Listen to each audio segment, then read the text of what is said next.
नमस्कार, news take के Y factor में आपका स्वागत है। मैं हूं योगेश मिश्र। अफगानिस्तान और श्रीलंका के बाद बांग्लादेश में जो कुछ हुआ वह इस बात की चुगली कर रहा है कि शासक को जनता की भावनाओं को समझना ही होगा। बेरोजगारी और महंगाई बहुत बड़ी समस्या है, इन पर नियंत्रण करना होगा, जनता से संवाद करना होगा। बांग्लादेश में जो कुछ हुआ, आप ये नहीं कह सकते कि वो अचानक हो गया। उसकी पृष्ठभूमि बहुत लंबे समय से तैयार हो रही थी। यह बात दूसरी है कि हसीना ने उसको नज़रअंदाज करने की लगातार कोशिश की। यही नहीं, आरक्षण आंदोलन को लेकर के तन कर खड़े हुए बच्चों के सामने अपने राजनीतिक दल की छात्र शाखा को ला करके खड़ा कर दिया, जिससे दोनों में कन्फ्रंटेशन तेज हुआ।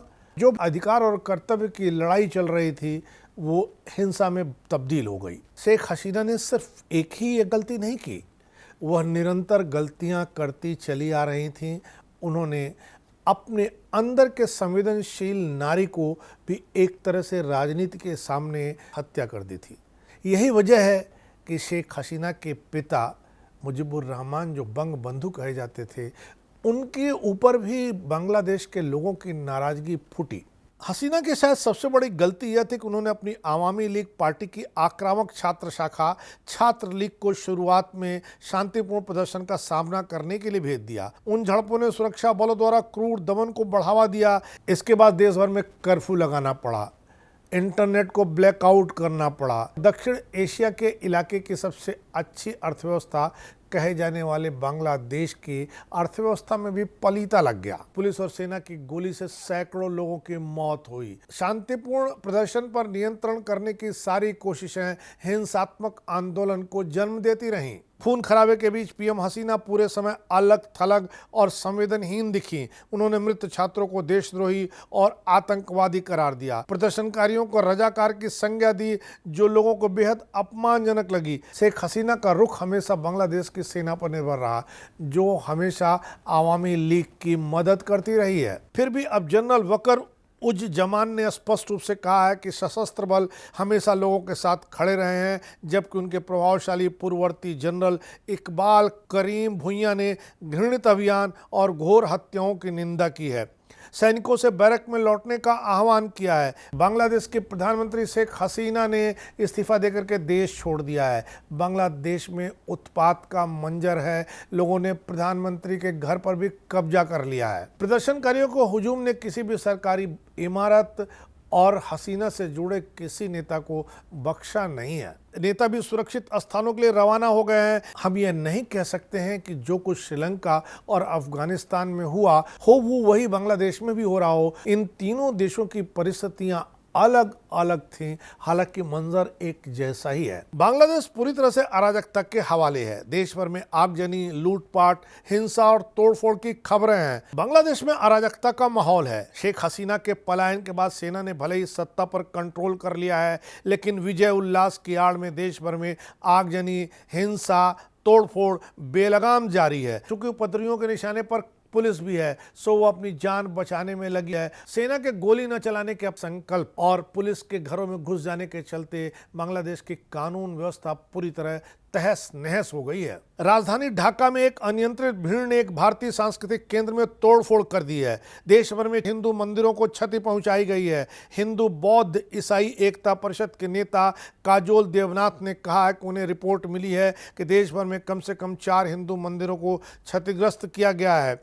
प्रत्यक्षदर्शियों के अनुसार ढाका के धान मंडी क्षेत्र में स्थित इंदिरा गांधी सांस्कृतिक केंद्र में अनियंत्रित भीड़ ने जमकर तोड़फोड़ की है। इस केंद्र का उद्घाटन मार्च 2010 में किया गया था। यह केंद्र भारतीय सांस्कृतिक संबंध परिषद का ही एक एक्सटेंशन काउंटर है। इसमें एक बहुत अच्छा पुस्तकालय है, जिसमें संगीत, कला और संस्कृत से जुड़ी हुई तकरीबन 21,000 किताबें हैं। बांग्लादेश के बवाल में राजधानी ढाका से जो दृश्य सामने आए हैं, उनमें देश की आज़ादी के नायक शेख मुजीबुर रहमान की विशालकाय प्रतिमा पर चढ़े युवक और कुल्हाड़ी से प्रतिमा को तोड़ने का मंजर सबसे महत्वपूर्ण है। यही नहीं, ढाका में बंग बंधु का म्यूजियम भी आग के हवाले कर दिया गया है। शेख मुजीबुर रहमान के चित्र, उनकी प्रतिमा, यह सब तोड़े जाने का मंजर इराक में सद्दाम हुसैन के समय की याद दिला रहा है। हालांकि सद्दाम और मुजीबुर मुजीबुर रहमान के बीच तुलना करना असंगत होगा, क्योंकि मुजीबुर रहमान उस शख्स का नाम है जो बांग्लादेश के निर्माण की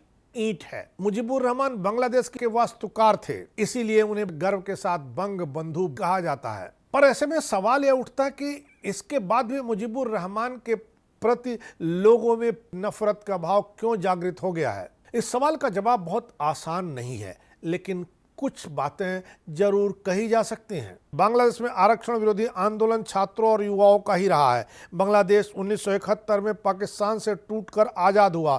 शेख मुजीब के संघर्ष, मुक्ति वाहिनी की लड़ाई और आज़ादी की लड़ाई को ढाका की सड़कों पर उतरे उन लाखों छात्रों ने न देखा न महसूस किया। अगर वर्तमान प्रदर्शनकारियों की औसत उम्र 30 साल मान ली जाए तो 1971 में उनके पैदा होने के 10 साल भी नहीं हुए होंगे। सो युवाओं की भावना शेख मुजीब के प्रति वैसी नहीं है जैसी कि बांग्लादेश के 60 से ऊपर की आबादी की है। शेख मुजीबुर रहमान को लेकर के गुस्से की एक बड़ी वजह यह भी है कि वे शेख हसीना के पिता हैं। चूंकि वर्तमान असंतोष को विपक्षी दलों का सपोर्ट है, जिसमें खालिदा जिया की बीएनपी अग्रणी है। खालिदा जिया के पति जनरल जियाउर रहमान ने शेख मुजीब की हत्या के बाद देश की कमान संभाली थी। अब सवाल यह उठने लगा कि क्या बांग्लादेश के आज के हालात के पीछे पाकिस्तान का हाथ है, पाकिस्तान की खुफिया एजेंसी आईएसआई का हाथ है। बांग्लादेश में शेख हसीना के खिलाफ आंदोलन के पीछे विदेशी हाथ होने की संभावना से इनकार नहीं किया सकता है। भारत के पूर्व उच्चायुक्त एवं विदेश सचिव हर्ष श्रृंगला ने कहा कि अवसरवादी तत्व, चाहे वह विपक्षी बीपीएन हो या कट्टरपंथी पाकिस्तानी समर्थक जमात ए इस्लामी, ये दोनों बहुत सक्रिय हैं। जमात ने ही विरोध प्रदर्शन में हिंसा को शामिल किया है। ऐसा प्रतीत होता है कि बांग्लादेश में छात्रों के विरोध प्रदर्शन के बाद यह संकट पैदा हुआ, पर इस संकट की तह में जाएं तो पता चलता है कि इस संकट की मूल वजह आर्थिक है। कोरोना के बाद बांग्लादेश की आर्थिक स्थिति लगातार चरमराती जा रही थी, बेरोजगारी चरम पर पहुंच गई थी। रूस यूक्रेन के संघर्ष के कारण ईंधन से लेकर खाद्य पदार्थ, उर्वरक और आवश्यक वस्तुओं की कीमतों में भी उछाल आ गया था। इन वस्तुओं का बांग्लादेश आयात करता है, नतीजतन उसका भुगतान संतुलन बिगड़ गया। मुद्रास्फीति की दर 17 से 20% तक जा पहुंची। कुछ दिन पहले बांग्लादेश के नागरिक समाज ने ढाका स्थित पाकिस्तान उच्चायोग पर देश में कट्टरपंथी छात्र प्रदर्शनकारियों को मौन समर्थन और सक्रिय मार्गदर्शन देकर देश के आंतरिक मामलों में हस्तक्षेप करने का आरोप लगाया था। कई रिपोर्टों से पता चलता है कि पाकिस्तान समर्थक जमात से जुड़े छात्र प्रदर्शनकारियों के एक वर्ग के संपर्क में रहे। बांग्लादेश की हसीना सरकार ने जमाते इस्लामी को प्रतिबंधित कर रखा है। हकीकत यह है कि आरक्षण को लेकर के बांग्लादेश के नौजवानों द्वारा चलाया जा रहा आंदोलन जमात की छात्र शाखा ने हाईजैक कर लिया था। इस छात्र शाखा का नाम इस्लामी छात्र शिविर है। जमात और बीपीएन दोनों का लक्ष्य हिंसा के मार्फत सत्ता पर काबिज होना था। शेख हसीना ने आरक्षण विरोधी आंदोलन के दौरान हिंसक गतिविधियों और अन्य उग्रवादी समूहों के साथ मिलीभगत के लिए बार बार जमात को दोषी ठहराया है। सरकार ने संदेह जताया था कि जमात पाकिस्तानी सेना की जासूसी agency inter services intelligence ISI के एजेंडे को आगे बढ़ाने के लिए काम करती है। सत्तारूढ़ गठबंधन के नेताओं ने तर्क दिया था कि सरकार को जमात पर बहुत पहले ही प्रतिबंध लगा देना चाहिए था। प्रतिबंध लग जाने के बाद भी जमात के लोग बीपीएन के साथ मिलकर के राजनीतिक तौर पर सक्रिय थे, आंदोलन को हवा दे रहे थे। बांग्लादेश के आज के हालात के पीछे पाकिस्तान के हाथ होने न होने की बात भले ही पूरी तौर से पुख्ता साबित न हो पा रही हो, लेकिन इतना तो जरूर है कि दुनिया के तमाम देश बांग्लादेश को अस्थिर करने में लगे हुए थे। इनमें चीन और पाकिस्तान का नाम भी लिया जाना चाहिए। इसी जनवरी में शेख हसीना ने बांग्लादेश के प्रधानमंत्री के रूप में चौथी बार विजय दर्ज कराई थी। यह बात दूसरी है कि उस चुनाव में विपक्ष ने शिरकत ही नहीं की थी।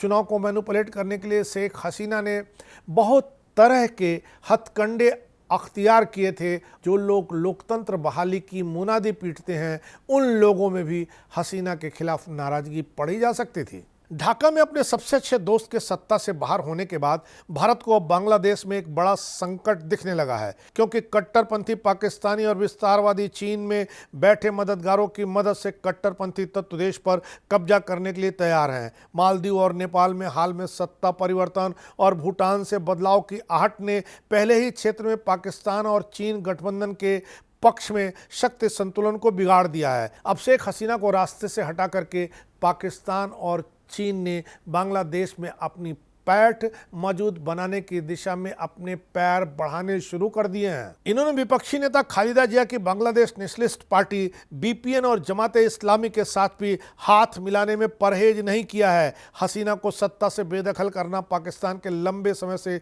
चल रहे प्रयासों का हिस्सा है। पाकिस्तान लगा हुआ था कि हसीना की भारत समर्थक बांग्लादेश आवामी लीग की सरकार को हटाकर पाकिस्तान समर्थक सरकार स्थापित करा दी जाए। पाकिस्तान ने न केवल जमाते इस्लामी बल्कि छात्र आंदोलन को भी फंडिंग की, उसकी रणनीति तैयार की। यही नहीं, शेख हसीना के सुरक्षा बलों द्वारा जब आंदोलनकारी छात्रों पर कार्रवाई की गई तो पाकिस्तान ने आंदोलनकारी छात्रों को सुरक्षित ठिकाना भी मुहैया कराया। पाकिस्तान का अंतिम लक्ष्य शेख हसीना को हटाना नहीं है, बल्कि पाकिस्तान समर्थक बीपीएन सरकार के पक्ष में चुनाव कराकर अंतर्राष्ट्रीय वैधता हासिल कराना है। वह उसी रणनीति पर चल रहा है जिसे उसने पहले कश्मीर में लागू करने की असफल कोशिश की थी। रणनीति यह है कि पहले अशांति, हत्या और आतंकवाद को भड़काया जाए ताकि दुनिया का ध्यान आकर्षित हो जाए। एक बार जब यह हासिल हो जाता है तब एक तटस्थ सरकार बनवाई जाए। भारत के लिए चिंता का विषय शेख हसीना के पतन से कहीं ज्यादा बांग्लादेश में कट्टरपंथियों और इस्लामवादियों का कब्जा है। विपक्षी नेता खालिदा जिया की बीपीएन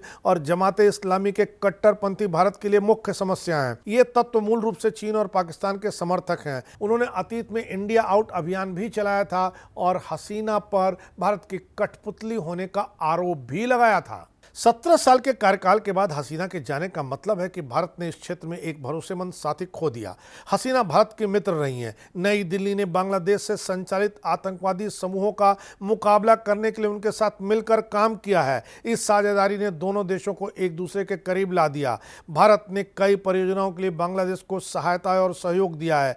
अपनी टिप्पणियों में सावधानी बरतते हुए तथा इस बात पर जोर देते हुए कि बांग्लादेश में कई सप्ताह से चल रही उथल पुथल उसका आंतरिक मामला है, भारत ने हसीना को परोक्ष रूप से मौन समर्थन भी दिया। भले ही हसीना बांग्लादेश में अलोकतांत्रिक तरीके अपना रही थीं, वो संवेदनहीन हो गई थीं। उन्होंने प्रदर्शनकारी छात्रों को आतंकवादी कहना शुरू कर दिया था। उन्होंने प्रदर्शन शांत करने के लिए गोलियां तक चलवाईं, जिसमें तकरीबन 150 से ज्यादा लोग मारे गए। बांग्लादेश में इस्तीफा देने के बाद हसीना को भारत सबसे मुफीद मुकाम लगा। हालांकि उन्होंने भी भारत सरकार से शरण नहीं मांगी है, लेकिन इतना तो तय है कि भारत में हसीना के रहने का सीधा मतलब पूरी दुनिया में ये जा रहा है कि एक बहुत अलोकतांत्रिक नेता को भारत ने अपने आप पनाह दे रखी है। नतीजतन दुनिया भर में लोकतंत्र के समर्थक और ढाका में आने वाली सरकार के तमाम सवालों का जवाब भारत को देना ही होगा। भारत के लिए बांग्लादेशी जनता की ओर से भी प्रतिक्रिया का बड़ा खतरा है। आवामी लीग के शासन के वर्षों के दौरान बांग्लादेश विपक्ष ने भारत को हसीना का समर्थन करते हुए तथा पश्चिमी देशों को अपने पक्ष में देखा है। बांग्लादेश के कट्टरपंथी तत्व वैसे ही भारत विरोधी रहे हैं। ताजा घटनाक्रम में भारत विरोधी भावनाएं और भड़कने की आशंका है। भारत को इस बात की चिंता होगी कि अब ढाका में सत्ता किसके हाथ में होगी, भारत के प्रति उनका रवैया क्या होगा, यह महत्वपूर्ण होगा। अतीत में जब बीपीएन, जमात या सेना के नेतृत्व वाली विपक्षी पार्टियों ने देश पर शासन किया है तो भारत को एक अप्रिय अनुभव हुआ है। भारत बांग्लादेश सीमा पर भारत विरोधी आतंकवादी संगठन सक्रिय रहे हैं। यह स्थिति फिर से पैदा हो सकती है, पर भारत एक और मोर्चा खोलने का जोखिम नहीं उठा सकता है, क्योंकि नियंत्रण रेखा और पाकिस्तान के साथ सीमा का विवाद भारत ऑलरेडी महसूस कर रहा है। पूर्वी लद्दाख में चीन के साथ लंबे समय से गतिरोध बना हुआ है। म्यांमार की सीमा बहुत अस्थिर है। पूर्वोत्तर में अशांति और संघर्ष बना हुआ है। ऐसे में बांग्लादेश के सेना प्रमुख की महत्वपूर्ण भूमिका होगी। राष्ट्र के नाम अपने संबोधन में पहले जनरल वकार ने सैन्य मुख्यालय में एक बैठक की, जिसमें मुख्य विपक्षी जातीय पार्टी के 2 महत्वपूर्ण नेताओं को आमंत्रित किया था। बहरहाल शेख हसीना का पतन केवल पहला कदम है। जनता में सुरक्षा सेवाओं, सेना, अदालतों और सिविल सेवा के प्रति अविश्वास गहरा है। अगर कोई प्रभावी सुलह प्रक्रिया नहीं होती तो बांग्लादेश गहरे अंधेरे में जा सकता है। बांग्लादेश के हालात बांग्लादेश के लिए जितना चिंता का सबब है, उतनी ही चिंता का सबब पूरी दुनिया के लिए है, क्योंकि श्रीलंका और अफगानिस्तान में आज तक लोकतंत्र कायम नहीं हो पाया। आज भी इन देशों में लोगों को अपनी बात कहने की छूट नहीं है। लोग अपने ढंग से जी नहीं सकते हैं। बांग्लादेश में जिस तरह के प्रयास चल रहे हैं, हसीना की छोटी छोटी गलतियों की बड़ी बड़ी सज़ा दी गई है। इससे साफ है कि बांग्लादेश को उबरने में भी दशकों लग जाएंगे। बांग्लादेश पर भारत की नज़र होना बहुत स्वाभाविक है। इस बार इतना ही। अगली बार फिर मिलेंगे किसी नए सवाल पर नए ढंग से बात करने के लिए। तब तक के लिए नमस्कार।